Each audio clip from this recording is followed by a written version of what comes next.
And welcome to Brilliant Essence, everyone. This is Thursday, guest special day, and today I have the great pleasure of welcoming back Marie D. Jones to the show. Hello, Marie.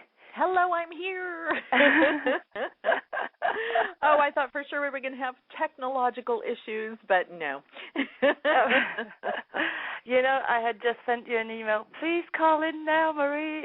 I was waiting. I was listening to the music, and all of a sudden it went click. But we are here. Oh, dear.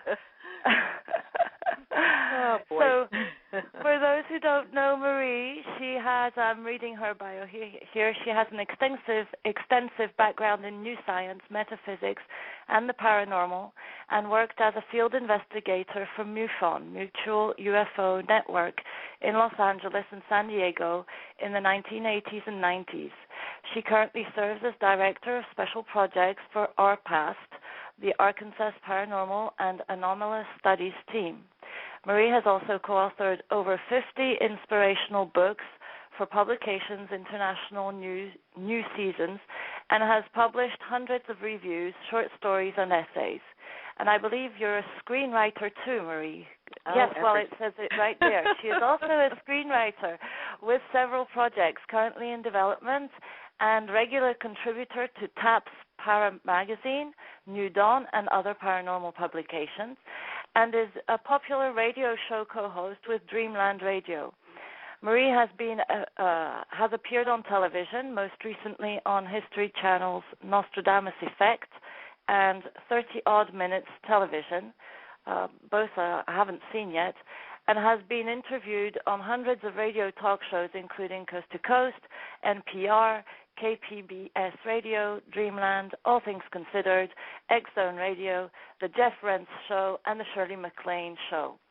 She has been interviewed in dozens of newspapers, magazines, and online publications all over the world. She lives in San Marcos, California.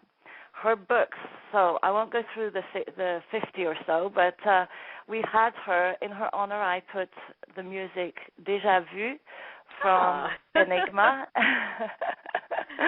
which is the title of one of her shows, books that she came to the show for, which was really good. Another one you talked to us about, Marie, was, oh my goodness, how many have you come on so far? Like on three. A few times, I think. Did we talk about 1111 or 2000? Maybe 2013. I think we talked about that. No, actually, we haven't done either. Oh, we haven't. You talked about the Trinity. The Trinity. That's right. The Trinity and right. The number 3. That was super. I love numerology. Right. Maybe the first. And it wasn't all about numerology, but 3. Right. We've talked quite a bit, that's for sure. We have, and today you're here for Destiny versus Choice. So, I follow the guides, the flow of energies and spirits that I go around, and I have tried to pick up this book at least 5 times to read it, and for some reason I didn't. I didn't read it.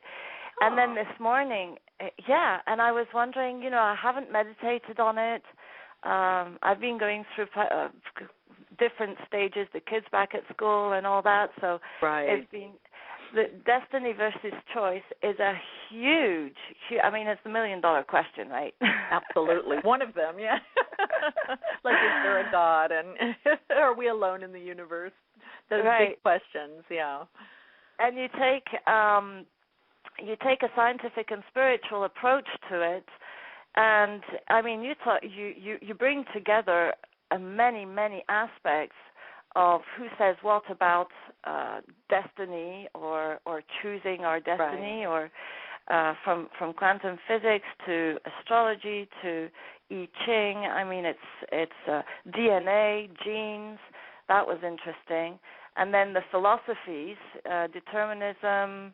I can't remember the names of them, but realism, determinism, all these things, and then also you kind of end it with the more mind, the intelligence design, the mind concepts of of the question, destiny versus choice. So how long did it take you to do this book?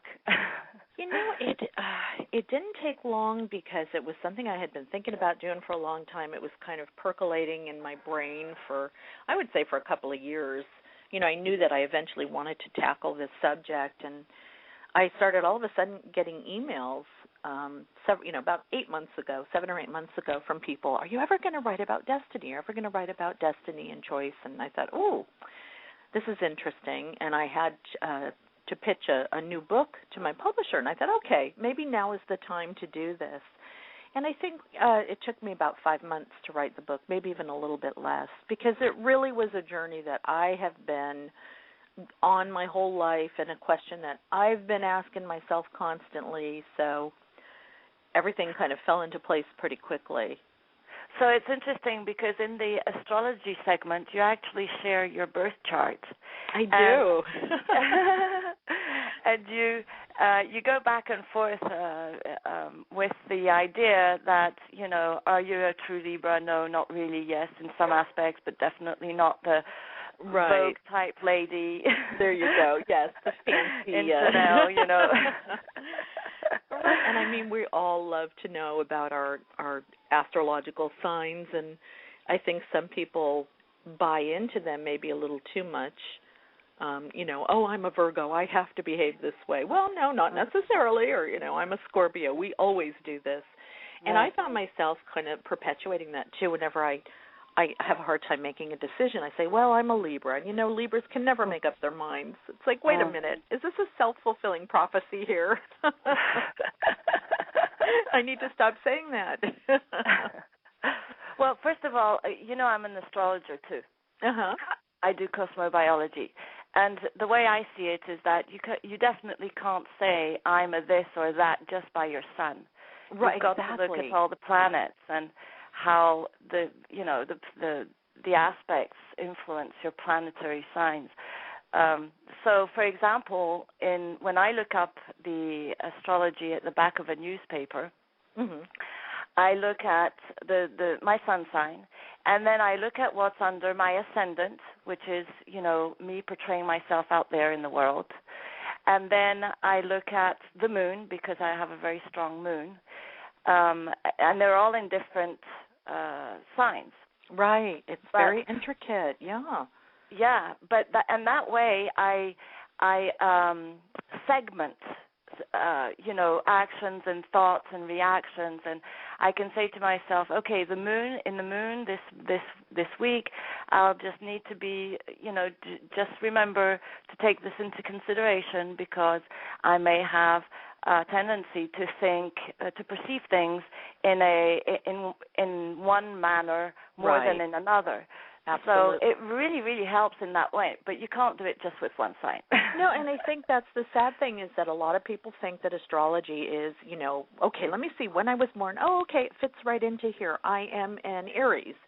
And then that's all that they think about. They have no idea, there's also the Vedic astrology, where your sign is not your sun sign.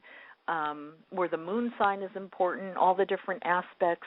There was a gal that I talked to, she was telling me about, I think they're nodes. Is that what they're called? Nodes.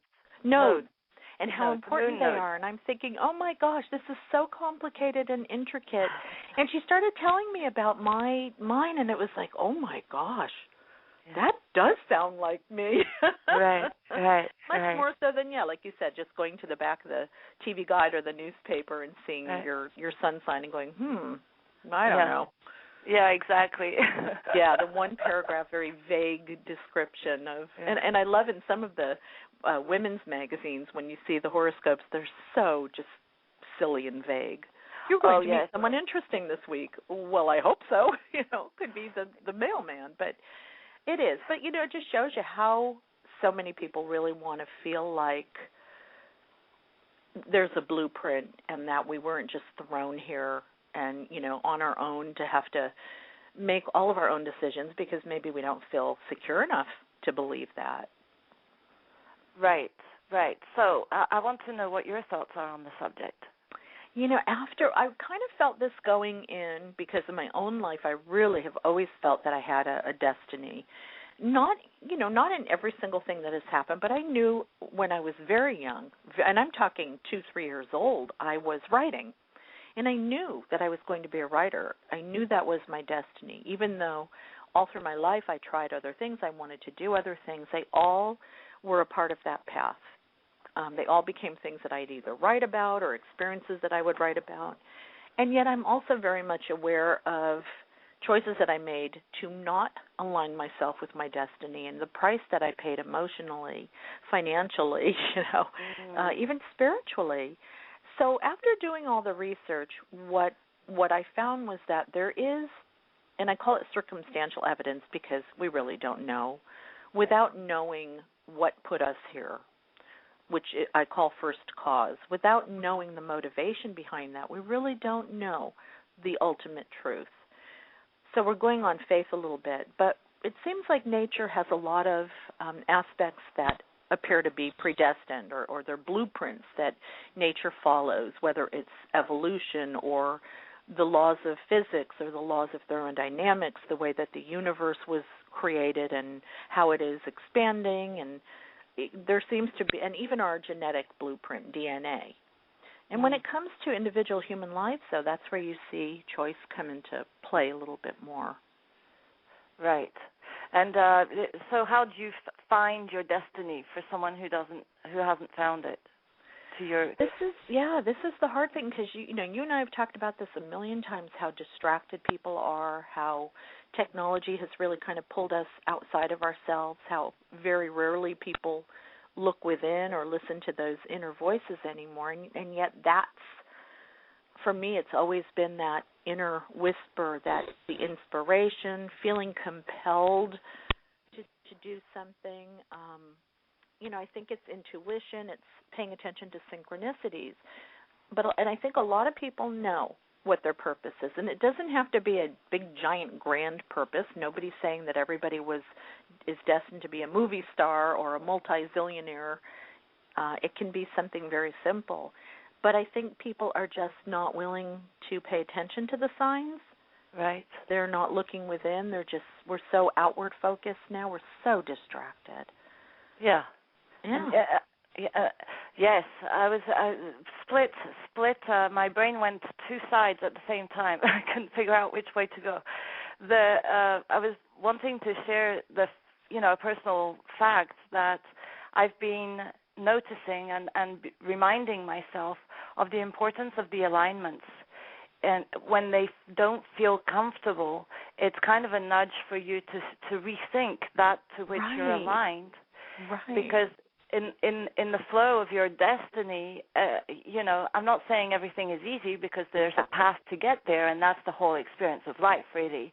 Right. The journey, But I'm at the point where I'm noticing my alignments, not just to people and things, but to the environment, to where I feel the most comfortable, where I'm drawn towards, right. If you will. It's really quite interesting, the whole process of, what you come across when you go down the path of your destiny. Right, and you brought up a really good point, because I've had people say this to me too. Well, if it's my destiny, why do I still suffer or have problems? And I say, well, whoa, wait a second. Just because you've gotten on your path doesn't mean there aren't going to be some bumpy roads ahead. But what I've known for myself personally, and what I hope that I can help other people understand, is that when you're on your destiny, when you're following that right path, the challenges become a little bit easier. They become less traumatic, because you have that sense that it is all a part of the learning experiences that you must go through, that you're supposed to go through, that are going to grow you and expand you and bring you even closer to your destiny. And if you can look at them that way, take them a whole new perspective, then they do become a little bit easier to deal with. But no, my gosh, there's nobody's going to get off scot-free when it comes to suffering. Like you said, it's part of the human experience until we all become blissfully off the wheel of karma. But yeah, people I think know in their heart sometimes what their gifts are and what they should be expressing in the world, but they're just too afraid, or they just don't think that they should do it. They don't think that they can make a living at it. Their parents told them not to do it. Oh, there's a million different excuses. Yeah, and that's where choice lands us. Absolutely, yeah. Yeah, we've just landed in this prairie of I don't know where we are actually. Me neither. But you just have to sort of keep putting your, stepping forward. And I love the cover. It's got a fork in the road in this beautiful park, and then you've got the throw of the dice, the flip of the coin, and then the zodiac with the sun in the middle. Right. So my feeling is that there's a lot of, what do you say about chance? You have a paragraph on chance, and I can't find it right now, but tell me in your own words what you think about chance. Well, chance is just the idea, again, that everything is random. It's a crapshoot. So you take a chance on something. But it's very confusing because the concept of chance could also suggest mathematically there is order behind chance. I mean, even when you flip a coin a certain number of times, eventually you're going to start getting some order to that chaos. Right. So for me, I don't think chance is fixed fate. I don't think it's random. I think that it's probably not what we think it is. I think the word chance has been misused by so many people. I think there is some determination behind chance. There is some order to what we perceive to be the randomness. And again, it all goes back to asking that question about, well, what is, if everything is cause and effect, what was first cause? What was it that started all of this? Reality, life. And if we knew the motivation of that first cause, then we could say, well, okay, so whatever put us here, whatever created us and created all of life had an agenda, had a plan, the evolution of the species, the evolution of consciousness, whatever it might be, moving towards more sophistication or, more balance in nature, whatever the plan might have been. If we knew that, we could say for sure whether there was destiny or choice or both. So what we have to do is look for the clues where we can find them in nature, in numbers theory, in mathematics, and that's where chance really has shown that there is order behind the chaos. Mm-hmm. So the way I see chance, as you were talking, is you're in this field of pure potentiality, right? And you observe a state. You observe, like when you flip a coin, you observe a state, right? And then the more you align yourself to that observation of experience, the more you get connected, and the less random the connection becomes, of course, because it's a chosen one. And the more you create, you solidify, you hardwire energies in which consciousness flows. Right, and that sort of creates a destiny in and of itself, because you've made that observation. You've put that you've laid the path down before you, in a sense, and that for a lot of people could be what destiny is. That it's the results of your observations, your beliefs, your intentions, your actions. Yeah, this is really powerful stuff. And in that sense, what it makes me think of is the origin of the path of consciousness. Right. Now people say that the chance part was the Big Bang, or the numerous Big Bangs, or the cyclical evolution of nothingness, etc. But nevertheless, the consciousness has, solidified, consolidated itself, its recognition and self-awareness in the experience to give us what we have today. Right. And you have to ask yourself, that cosmic consciousness that we are all a part of, could itself be the blueprint within which we exercise choice? Yes. There is like a higher blueprint for not just our individual lives, but for the world or the universe as a whole. And yet we are able to maneuver in and out of that blueprint at will. We can make choices. And, when, like you said earlier, when we do align ourselves with that cosmic consciousness, when our consciousness aligns with that, that's where we feel like, now my life has purpose, I have a sense of destiny. I think people that resist it and fight it and just, walk around almost in a zombie state where they're just so survival focused are missing that connection. And so those tend to be the people that say, I really don't feel like I have a destiny. Not at all. I go to work, I come home to my spouse and my kids, and I get up and I do it again the next day. I don't have a destiny. Mm-hmm. Well, you probably do, but your consciousness is not at the level right now because you're so, survival-oriented, where you're connecting with that cosmic consciousness, where you're getting the signals, where you're getting the information, the signs, the synchronicities. Yeah, I see them as, destiny being the point of choice within the path of life, basically. Right. They're planted in a space where the greater destiny, the one that other people speak of, isn't in their environment. It's not in their alignment. Right. Exactly. And through choice, they hardwire, once again, the desired observation and experience of their chosen, given potentiality.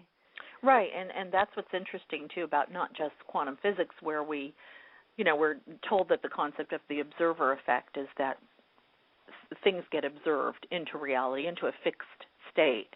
And, of course, with the law of attraction teachings that are so very popular and have been for a long time, we're told that our intention and our focus is what creates our manifest reality. What we focus on is what expands in our lives. So a lot of people will say, well, if that's the case, it seems like it's all choice. It's all up to us. What we focus on is what's going to become our life experience and thus our destiny. But I still don't agree with that 100% because I do feel that is true. But we're still operating within a blueprint that is our lives. It is our genetic makeup. It is the cosmic presence that we live within. We can't necessarily, at this point in our conscious development, change the outcome of the universe. We can't stop black holes from forming. Those laws are above and beyond us. They're happening on their own without our input. But there is that cosmic consciousness that we can help to evolve and grow. And that's where people, I think, are not connecting. They're not making the connection, and so they feel like they're just thrown on Earth, to walk through their lives and be kind of numb and just pay the bills and but go they home still again. find purpose in it, otherwise they wouldn't be here. Well, yeah, and the purpose can be just to pay the bills and feed their families, but I think we have deeper purpose. I think that your destiny really is about expressing who you are, what your gifts and talents and your dreams, what special, unique things were you given by that which created you. Don't suppress them or deny them. Express them. And even if your destiny is as simple as becoming, the most amazing mom that you can be, if that's what you feel compelled to express through you, that's your destiny. Other people may have a much grander destiny of becoming president or prime minister or, or a spiritual leader, but I think we all know what we're being pushed or compelled to move towards. Right. Another problem, I think, that's very societal is this seeming necessity to compare, to always compare. Right. Which brings judgment and hardship, basically. And if people were just more aware of how great they already are, and in their greatness, how much fun and joy they would get out of expressing themselves. Yes. Exactly. Yeah. And again, I go back to the fact that I'm looking for my environmental alignments. It's going into the cities and speaking and or visiting has led me to very much understand the different energies out there, the different kinds of spirits and frequencies and experiences, etc. A lot of them are very scary. Right. I'm glad to be home. Yeah. But you still have to experience them. Yeah, I mean, it's still a part of your growth. But it's out there. It's in my reality. And right. And then the question becomes, well, what do you want to do about it? Exactly. Right. So, I'm saying all this because here's another path to figuring out what your destiny is in the greater scheme of your reality, where you can actually grow into being your authentic, true self and be completely at bliss and have fun with it and understand the challenges as mirrors of things unwanted that you want to transform within and outside of yourself. And in doing so, change the world, because ultimately we are part of the greater plan and we are all like little ants doing our own little parts. But it all works together. It all works together, and where to start? Well, by just, first of all, being your authentic self. Right. Your true authentic self. Don't you think that when we're children, unless something interferes with that, as young children, we're so real, we're so authentic. Yes. And as we get older and go through life, we're much more influenced by outside things, outside effects, and we stop listening to ourselves. And again, that's where I think a lot of people get confused about, well, I don't feel like I have a purpose or a destiny. I don't feel like there's a trajectory to the course of my life. But I think a lot of it is just becoming so disconnected with, like you said, the authenticity. And stopping long enough to back away from the computer and the technology and TV and reality shows and step back and go into nature or get quiet and say, okay, who am I? Where did I go in all of this noise and chaos? But we're just so overwhelmed with the distractions, and nobody seems to be, well, either nobody's really willing to do that or maybe they just don't know how. They just don't know how to look within anymore. I honestly don't know what people think about. I don't know. I only get to answer questions. So right. But it seems like so many people are so miserable, or they're feeling really challenged, especially right now in this time, in this day and age. There's so much a sense of being challenged, your relationships, your identity, your jobs, everything. And I think maybe, who knows, maybe it's a collective call for people to start looking within and living authentically instead of just going through life, zoned out. Right. They are questioning. They're questioning, and that's good. That's good. Questioning is always good. It really is. Yeah. Yeah. Yes, and the confusion then when with a mind like mine is what perspective to choose. Right, because again, you can choose a number of them, and they'll each take you in a completely different direction. Yeah, but then you see, to choose your perspective, I'm going on with this coaching business here. To choose your perspective, all you have to do is choose inside of you, in your heart, what type of experience you desire to live in the moment. Right. In a I was going to say soulful, spiritual way, but it's more like, imagine that your consciousness has the choice of levels in a vortex or in a cylinder. And the consciousness can go, down the cylinder to certain levels of awareness and hold its choice of experience there, or it can go up those levels. And every time it goes, goes up and down, it follows the same inner question, right, for itself, but the experience is different.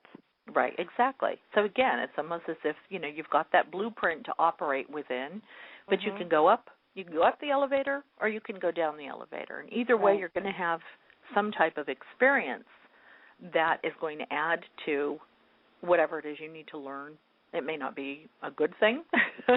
You may actually go backwards and, have to relearn something you should have already learned. But, yeah, I agree. And I think nature has a lot to teach us as well, because everything in nature seems to be so perfectly balanced until we come along as humans and make the choice to screw with it and mess it up. And, where I saw a lot of destiny and predeterminism and the idea that there is a plan is the sophistication and intricacy of nature, how when we are not there to tamper with it, it evolves on its own. The balances of ecosystems are perfect on their own until something exterior to them disrupts them, and it's usually human-caused. Mm-hmm. And I'm wondering if our lives are supposed to be the same way. Maybe we're born perfect, and then throughout the course of our lives, we just sort of kind of pick at that and create all the imperfections, and then we lose our path, we lose our way.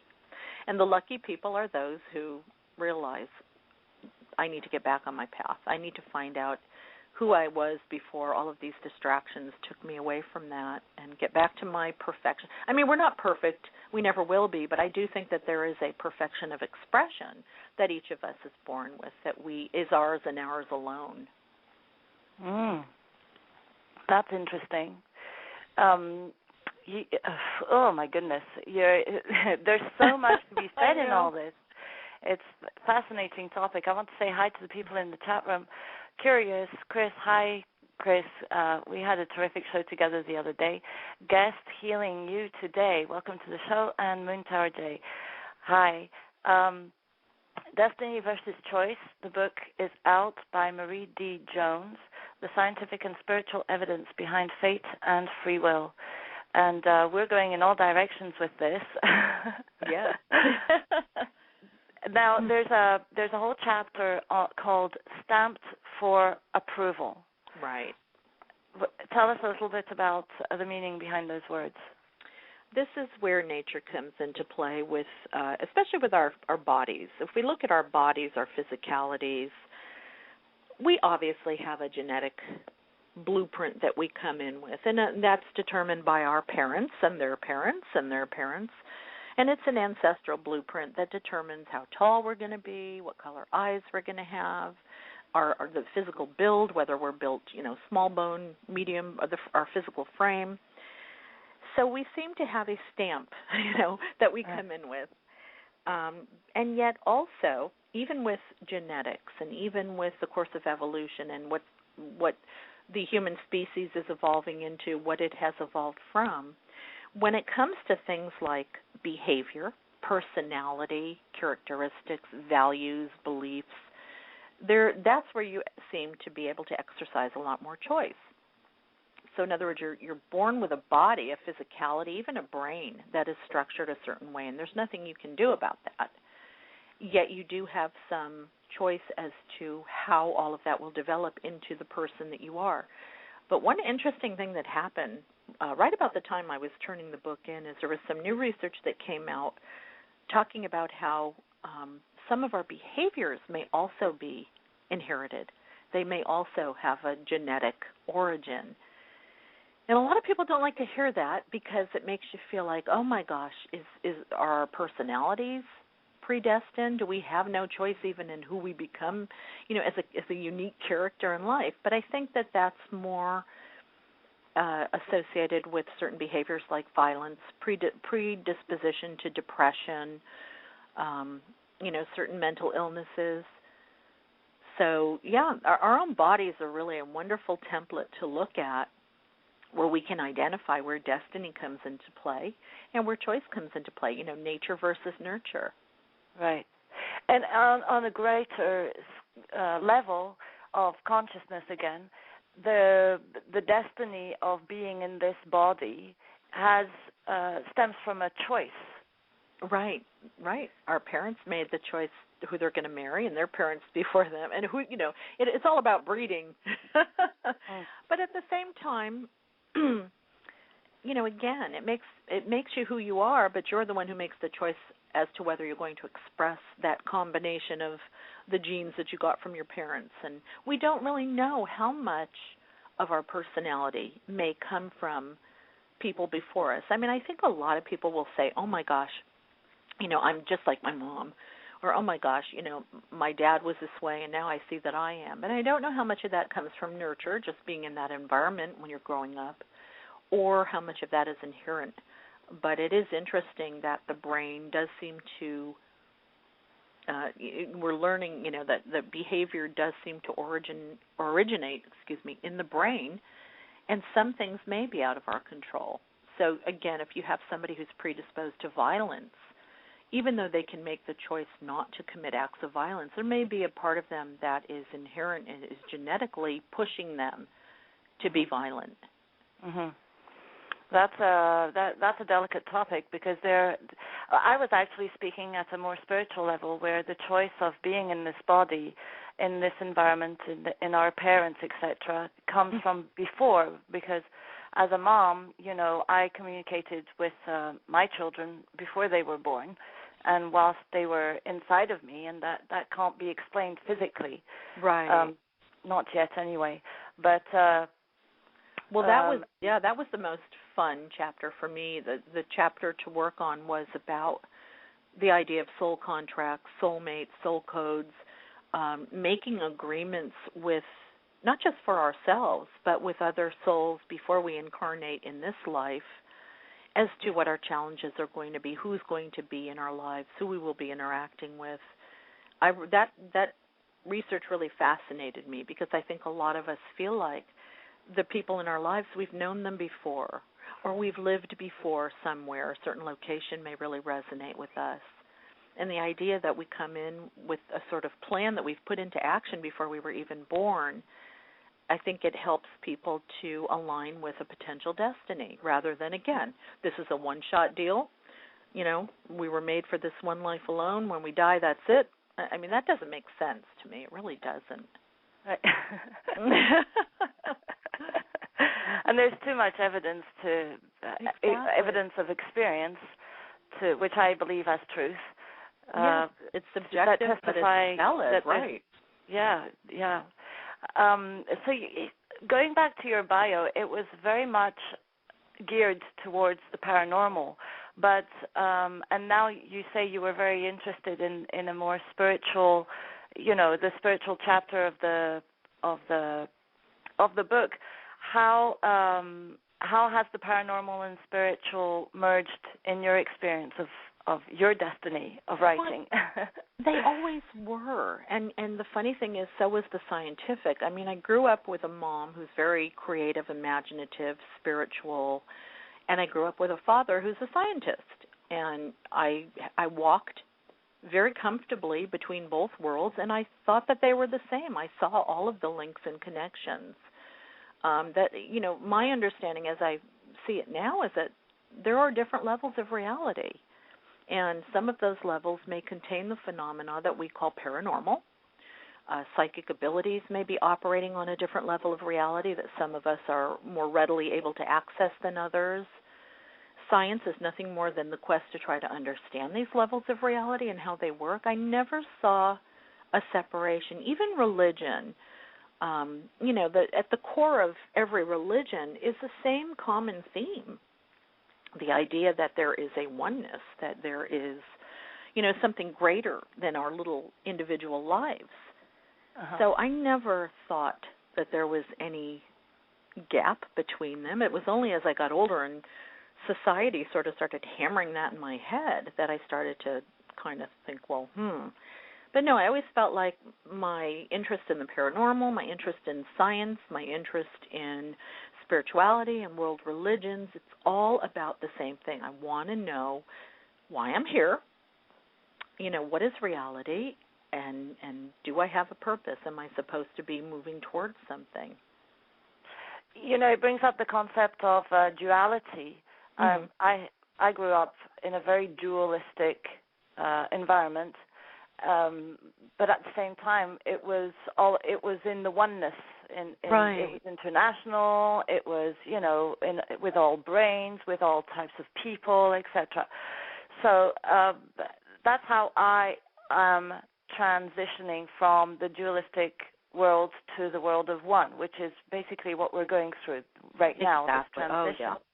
And people love to hold on to that duality because it's all they know. Good and evil, day and night, black and white, right wing, left wing. I mean, people just love to buy into those dualities. They have a really hard time understanding that there is a third way, the middle way. There is that way of oneness. It's like the yin-yang symbol. You've got the black and the white, but it's all encircled in one symbol. Right. And it's really funny because, again, it comes back to I'm revolving around the theme of this show, which really points us back to the environment, the location of the alignments within which you choose to experience your path, part of which is predestined by choice again, in the all, in the one. It's just incredible. I find it just amazing. But at the same time as it's amazing, we still have to go through our own little, where do we put?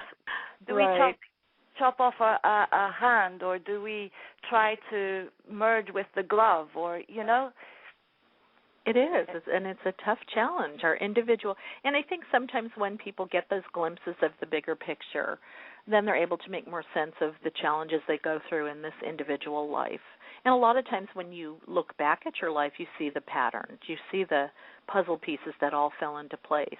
You see how it made sense. But when you're in those challenges, it's really hard to see that. It's a pain in the neck. Yeah. People keep saying, "Oh, you have to become the witness and step back." Okay, well, that's easier said than done. I don't want to witness this anymore. Can I witness something else? Oh my gosh. So, what I want to know what you're doing in terms of screenwriting. It's funny because here again, this is where destiny comes into play here. When I began writing as a teenager and in my 20s, my goal was to be a novelist and to write screenplays. That's what I was doing, and I did quite a bit of it. I lived in L.A. I was pitching projects and, getting really close to have things happen. All of a sudden, about 12 years ago, I got waylaid into nonfiction, and I've been doing that ever since. But in the last year, I felt a real urge to start going back and transitioning some of my time and energy back into fiction, back into writing screenplays. And I had written a script a few years ago that got the attention of a producer-director named Bruce Lucas, and we became very good friends talking about the script. He helped me develop it. And then we lost touch for a while because I moved. I moved a couple of times, and nobody could seem to find me. And we found each other serendipitously again. I saw his name in a newsletter for screenwriters, and I contacted him. And we decided to work together. My co-author, Larry Flaxman, on several of my books, he and I wrote a screenplay called 19 Hertz that Bruce has optioned and is now in development. And it's really exciting because it's given me the opportunity to go back, kind of come back full circle. So, for a long time I might have thought, well, wow, my destiny seems to be leading me into a really unusual place. I never imagined I'd write nonfiction books. But now that I can look back, I needed to write these books because now a lot of what I've learned writing nonfiction is only going to make the stories that I want to tell more enriched, deeper, have more meat to them. And it really has all gone hand in hand. That's fabulous. Yeah, that's wonderful. Yeah, so well done. That's great. What's it going to be about? It's actually based on one of our books called The Resonance Key, and it's a science fiction story. I'm not allowed to talk too much about the plot except to say that it's about a professor who is doing some very unusual experimentation with sound, and he ends up opening a tear in the fabric of space-time. Oh, I love it. It's based on real research that Larry and I did for The Resonance Key. And, of course, it's a fun kind of science fiction movie, but we really wanted to try to get some real theories and concepts in there. And I love to write science fiction because that allows me to combine, the imagination with science, and I'm all about that. I love that. Oh my gosh, I can't wait for it. 19 hertz. 19 okay. hertz. We're but going I have to tell you, talking about destiny, let me tell you this, Astrid. There are so many times that I've ignored the impulses to write fiction over the last 10 years, and because I thought that I should be focused on what I was doing, my nonfiction, and what was paying the bills, et cetera, et cetera. I cannot tell you how many lost opportunities I regret that I did not pay attention. The synchronicity. I knew that I should have been doing these things, and I don't know, out of fear or what. So when I write this book, I am speaking from experience. When destiny calls, answer the phone. I missed out on some huge opportunities. I literally, watched ideas and concepts that I had been developing be developed by somebody else successfully. We have to listen to the call, so we don't have those regrets. Wow. So define the word regrets, because I feel bad that you have regrets, and I want to change your perspective on it. I'm not sure the regrets now, because I'm kind of realizing, okay, I could still do some of these things, and I can do. As a writer, you always have new ideas coming at you. But to me, a regret is not paying attention to what you're being called to do, and finding out later on your deathbed that you didn't live the life that you really were put here to live. And I know a lot of people that they may want to be a carpenter or an artist or, a truck driver, but their parents force them to go to law school or whatever, and they end up dying with the regret that they never lived an authentic life. However, my feeling is that if you don't live authentically, in the next life, that's going to be your lesson again. And it's going to be even more profound, because I think that is part of what we are evolving towards as human beings, is to be authentic. Mm-hmm. So my feeling is that the more regrets a person dies with, the more they're going to have to deal with being true to themselves in the next life. Yeah, we're so not true to ourselves. We so are not true to our own. We don't love ourselves. I'm just speaking in general.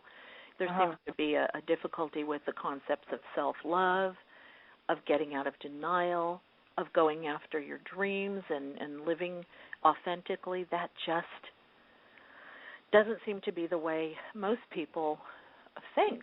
I think it's changing with, great radio shows and books and movies, but I still hear it from so many people, especially people that are way older than me saying, I'd always wanted to do this or be this or live here, and I never did. Well, Yeah, the idea of the lack of hope, the frustration because of a feeling of compression and being bound by limitations and conditions and constraints. Right. Yes, that's a tough one. But you know what? If you don't break through that, you're likely to stay stuck there. So on that just wheel. know, we're here not to give you, actually sometimes I do that. I give a kick in the back, in the behind. Right. We have to kick yourself a lot. which is what, the hard, painful struggles of life are. They're a kick, they push us to break through. But there's also, the more softer concept of hope and knowing that you're good and that you're getting better and that you're doing, you're in the right. Whenever you think of yourself in a good way, you're definitely on the right path. Yeah, I agree. And I think a really good key for people is, people get frustrated. And frustration is an awful feeling. And yet I read something very recently. It was sort of one of those aha moments where, the idea is that if frustration is a gift, because you are getting ready to break out of something that you feel trapped by. That's thus the frustration. Nice. And break into new ground. And so now when I get frustrated, I pay more attention to it. I still hate it. It's an awful feeling. But I know there's going to be some kind of little breakthrough, or maybe even a big one, on the other side of the frustration. Mhm. Interesting. And then you take your vision and focus it towards potential. potentiality, and that's where we're going full circle on today's show here. But that's where we go back to the notion of aligning yourself to that which you desire to become and to experience. Exactly. It's almost like what that famous Gandhi quote, be the change you wish to see in the world. Well, also do that in your life. Be the life you desire to lead. Become that. And I think, again, it's all about, like you said, it's alignment. That's a great word, because if you align with where you're being led, where your heart is leading you, your intuition, whatever you want to call it, you're not going to go wrong. I think way too many people have written books and talked about how when you listen to intuition and the call of inspiration, it never leads you astray. Mm-hmm. Yeah, just having a inspiring book beside your bed and opening it from time to time, and finding a nice phrase, or reading a sci-fi book or things like that, just once in a while to excite your notion of what is possible. I love that. Yeah, and I find that when I read fiction, I get so excited that then it inspires me. And even not just inspires me as a writer, but just life is fun. Just for some reason. Yeah, it's like going to the beach and looking at the ocean, and you get inspired, and you go back and you have a great day, and you treat people better. I know. Yeah, it's just about not being so distracted that we're not aligning with the good stuff, the good energy that's going to take us where we want to go. Yeah, and the more time that people spend in spaces that they don't feel comfortable or that they think they have to work in, the more they're actually hardwiring the efforts and the strain to connect soulfully, because there's always going to be a strain if it's not connected to your soul in a fluid way, and your soul is the fire inside of you. So ultimately, that's why people feel that they're being suffocated. Oh yeah, I like that. That's a word I hear a lot. Suppressed. They can't breathe. Yeah, very interesting word. Suffocated. And again, to make the connections out there in the world, look at all the toxins that we're putting in our bodies and breathing, and it's not good. It's not good. No, we're doing it to our bodies, and we're also doing it to our souls and our hearts and our spirits and our minds, and then we wonder why so many people are unhappy and. Yeah, it's a big responsibility, but we have to go back to knowing that it's in everybody's destiny and choice to be in the experience that they're in, and ultimately the choice is theirs to change or to stay.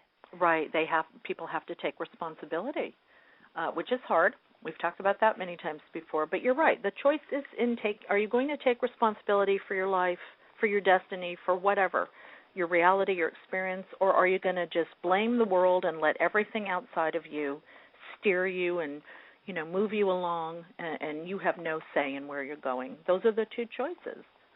Yeah, and to know that we're powerful, we're powerful beings of will. Right. Our will does make change. Yeah, we're stronger than we think. We're stronger than we think, and we're better than we think. Mhm. Yeah. Well, wow. Marie, how can people connect with you? Do you have a newsletter, or what's your website? They can go to my website, mariedjones.com. I'm on Facebook, Twitter, LinkedIn, and through the website I can be emailed. So there's lots of different ways to get a hold of me or to know what I'm up to. Great. And this was Destiny versus Choice. Marie D. Jones, she's got 50 books out. I think it's more than 50 books, but she also co-authors a lot with Larry Flaxman, and is interested. Do you continue to do paranormal investigations or work in that field? I don't as much. Larry does a lot of that. What he and I like to do together, though, is we like to come up with theories that can possibly be tested out in the field. And he has a very large organization that he can go out in the field and do things with. I feel like my job is to come up with the ideas. I love theorizing and coming up with concepts and let's try this and maybe what about this. So that's how we work together. Interesting. Cool. Yeah. Well, it's been great to have you on, Marie, once again. Thank you for coming, and I love to connect and see how you're doing. Absolutely. Always a pleasure. Thank you, Marie. Thanks for everyone who was in the chat room, who's listening in archive.